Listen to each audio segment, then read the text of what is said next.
So joining me is Strategic Analysis Australia Director Michael Shoebridge. Michael, 5 Hamas members and a Qatari security officer were killed in those strikes.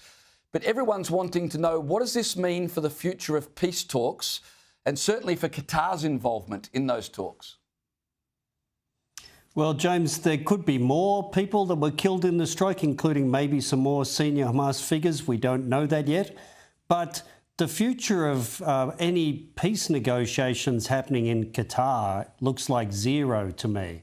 I mean, what Hamas individual is going to agree to turn up to any venue for a meeting in Qatar when they think that instead of meeting someone, they're going to meet an Israeli missile?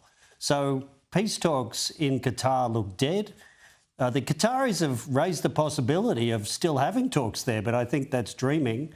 Another option is talks get relocated to Egypt, and at least that might mean they got somewhere.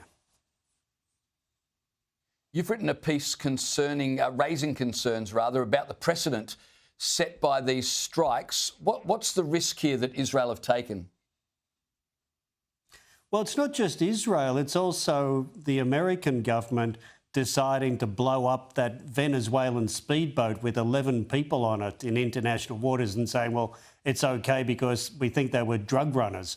But the Israelis deciding to strike in Qatar, a country they're not at war with, they're not in conflict with, to kill people that are terrorists, that sounds great when it's Hamas terrorists. But imagine if China takes that precedent and does a deadly strike into Sydney because there are Hong Kong dissidents it calls terrorists living there. So this is a dangerous precedent of states thinking it's okay to use deadly force in someone else's country that you're not at war with. Would you then make the argument that the United States should not have gone into Pakistan to take out Osama bin Laden then, on that logic?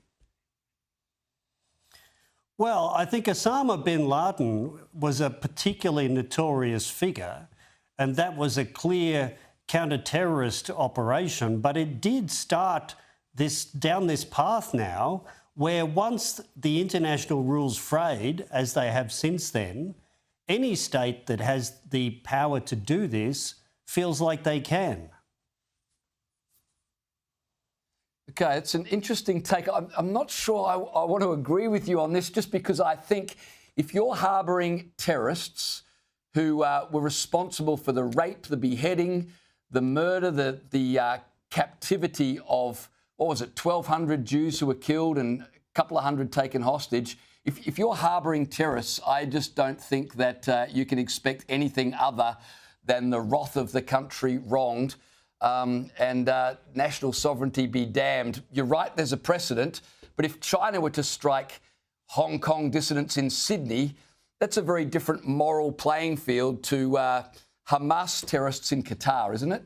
I'm not sure you can make the similarity. Well, I think that's fine. That's fine when we all agree who are terrorists.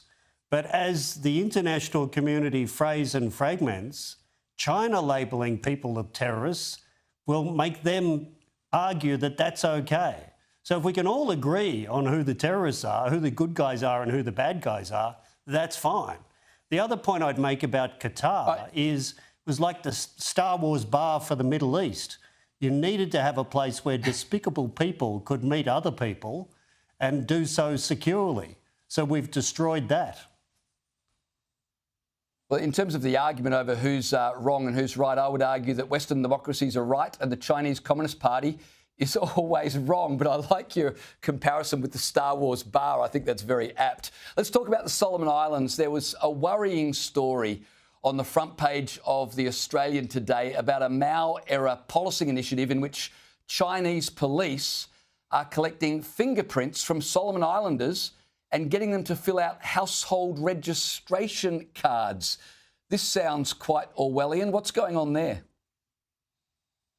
James, it is Orwellian. And don't worry, we can all agree that the Chinese Communist Party reaching into the Solomons with their authoritarian policing is all bad news. So this is the Solomon Islands government letting the Chinese bring their repressive population surveillance methods to the Solomon Islands population. 820,000 Solomon Islanders do not want to be treated like criminals by the Chinese government and their own government. Finally, I want to ask you about what's happening with Russia flying drones into Polish airspace earlier this week. The Wall Street Journal has suggested this is a case of Putin taunting Trump and NATO. Do you agree with that assessment? And what does this mean for a possible peace deal when the Russians are pushing things this far? Well, I think it's worse than Putin taunting Trump. I think Putin is really sending this message to the rest of NATO and Europe, saying, I can do whatever I like, and the American president is not going to do anything about it. Whatever came out of that Alaska meeting between Trump and Putin, none of it did anything but embolden Putin. So the real missing link here in any kind of response is from America. The good news, I think, is that the rest of NATO is reinforcing its air defences because of this, and will put more military power into Poland and bordering states. We live in interesting times, Michael Shoebridge. I really appreciate your insights this evening. Thanks for joining me.